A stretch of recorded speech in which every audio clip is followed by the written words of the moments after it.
Қайырлы күн баршаңызға. Бүгін сіздермен мерекелік дастарханға арналған оңай, тез дайындалатын 4 түрлі салат дайындаймыз.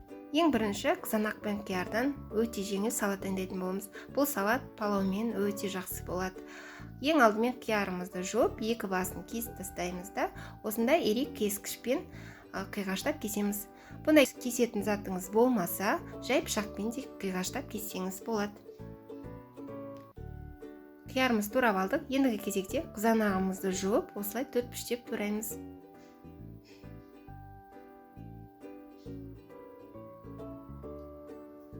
Кензамызды жуып, сақтап турайтын боламыз.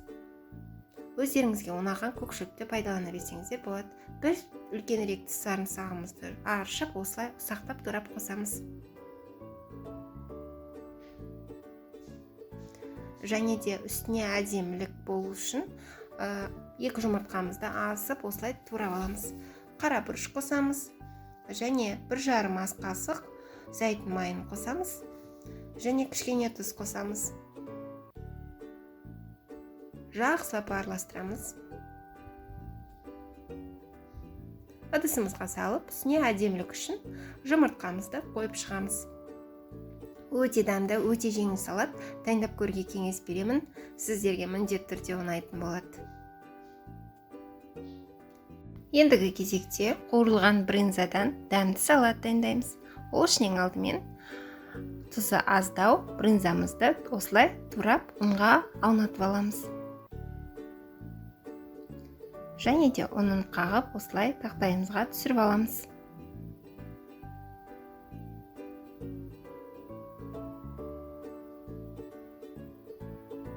Табамызға сәл май құйып қыздырып, қызған соң брынзамызды салып, екі жағын аударып қуырамыз.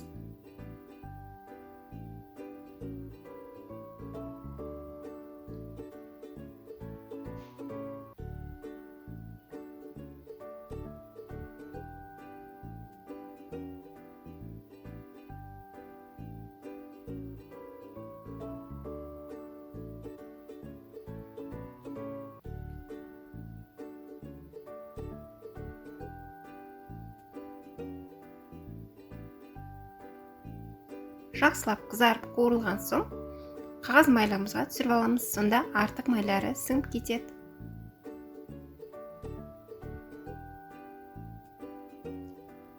Тұздық дайындаймыз. 2-3 сарымсаққа қара бұрыш, кориандр және қызыл бұрыш, оған жаңағы қалған ыстық майымызды құямыз. Видеода байқасаңыздар, май қуырылып, күшті ерекше әдемі дәм береді. Черри помидорымызды жуып, осылай 4 бөлікке бөліп аламыз.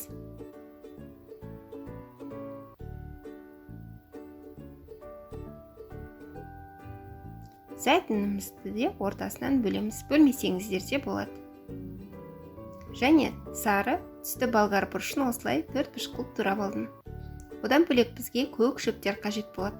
Астына описанияға қандай көк шөп пайдаланғанымды айтып кететін боламын. Майымыз салқындаған соң, осылай үстінен 3-4 ас қасық қосамыз. Және де біраз брынзамызды бірге салып, жақсылап араластырамыз. Қалған брынзамен бетін әдемілейтін боламыз. Салатымыз дайын болған соң, осылай әдемілеп ыдысымызға салып аламыз. Дәмі өте керемет болып шығады. Тұздығы да, дәмі де, түрі де өте ерекше әдемі салат. Дайындап көріңіздер, сіздерге міндетті түрде ұнайтын болады. Үшінші салатымыз айсбергтен және қуырылған брынзадан дайындалатын болады. Ең алдымен соусымызды дайындаймыз. 2 сарымсағымызды ұсақтап турап аламыз. Осылай шағын ыдысымызға салып аламыз. Қасықтың ұшымен қара бұрыш, кориандр қосамыз. Және де қызыл паприка қосамыз. Паприкамен де копченый. Үстінен 4 ас қасық ыстық сұйық май құямыз. Байқағандарыңыздай, бірден сарымсақ бұрыштар қуырылып әдемі иіс береді. Жақсылап араластырамыз. Соусымыз дайын болды. Енді осындай брынзаны кесіп аламыз. Осындай соломка қылып кесіп аламыз. Ыдысымызға салып, ұнға араластырып аламыз. Табамызды қыздырып, май құйып, осылай брынзамызды салып қуырамыз. қолдарыңызды абайлаңыздар, себебі май өте ыстық. Жақсылап екінші жағына аударып қуырып аламыз. Өте тез қуырылады. Қуырылған брынзаларымызды қағаз майлыққа түсіріп аламыз, сонда артық майлары сіңіп кетеді. Брынзамыз салқындағанша қызанақтарымызды осылай турап аламыз. Мен сары помидор пайдаландым, яғни сары қызанақ. Сіздер қызылын пайдалансаңыздар да болады. Бәрін осылай турап алдық. Енді айсбергті осылай бөлшектерге бөліп алдық. Әдемілік үшін мен кішкене руккола қостым. Жаңағы дайындап алған тұздығымызды салқындатып жақсылап араластырамыз.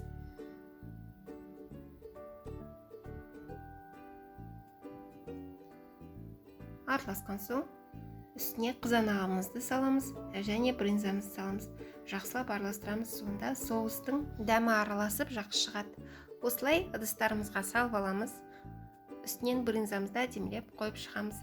Салатымыз дайын болды. Дәмі өте керемет болып шығады. Ендігі кезекте бұршақтан дәмі өте керемет болып шығатын салат дайындаймыз. Ол үшін ең алдымен бұршағымызды суға қайнатып аламыз. Осындай үлкен әдемі бұршақты қайнатып алдым. Одан бөлек бізге светофор бұрышы, қызанақ және қияр қажет болады. Қиярымызды осылай қиғашынан әдемілеп турап аламыз.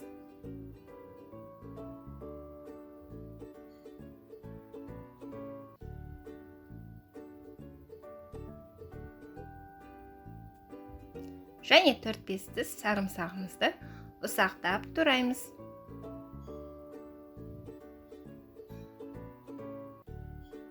Бір сәбізімізді корей теркасынан өткізіп аламыз.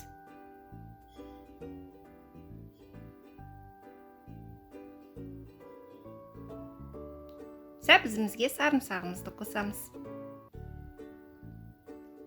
Бір кішкентай қасық копченый паприка қосамыз. Бір кішкентай қасық кориандр және жарты шай қасық қара бұрыш қосамыз. Өздеріңіз қалаған дәмдеуіштерді қоссаңыздар болады. 30 мл сұйық майымызды қатты ысытып құямыз. Сұйық майларыңыз күйіп кетпеу қажет. Қалай ысиды, солай құясыздар. Және де 2 ас қасық соя соусын және 1 ас қасық уксус қосамыз. Бәрін жақсылап араластырамыз. Иісі де, дәмі де өте керемет болады заправканың. Бұршағымыздың үстінен көкөністерімізді саламыз. Және де 1 тілім етімізді, яғни асылған етімізді осылай соломка қылып турап қосамыз.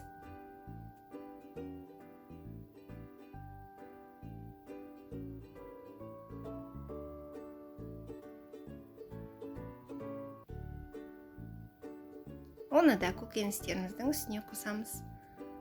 Сәбізімізді саламыз. Жақсылап бүкіл заправкасын қырып саламыз.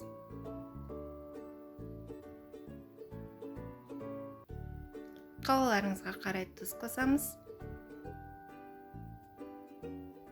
Және де жарты пучок кинзаны ұсақтап турап қосамыз. Өздеріңіз қалаған көк шөпті қоссаңыздар болады.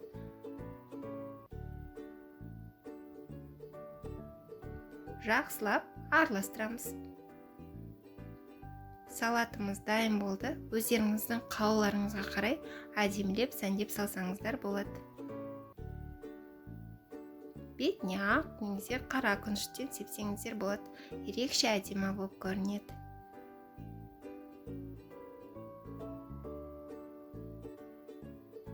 Мен осындай қызыл қырыққабаттың ішіне де салып, әдемі қылып көрсеттім. Менің арнамда бұдан да басқа әдемі дәмді салаттардың рецептері бар. Рецептерді жіберіп алмас үшін тіркеліп, қоңырауды басып қойыңыздар. Алда бұдан да басқа әдемі дәмді салаттардың рецептерімен бөлісетін боламын.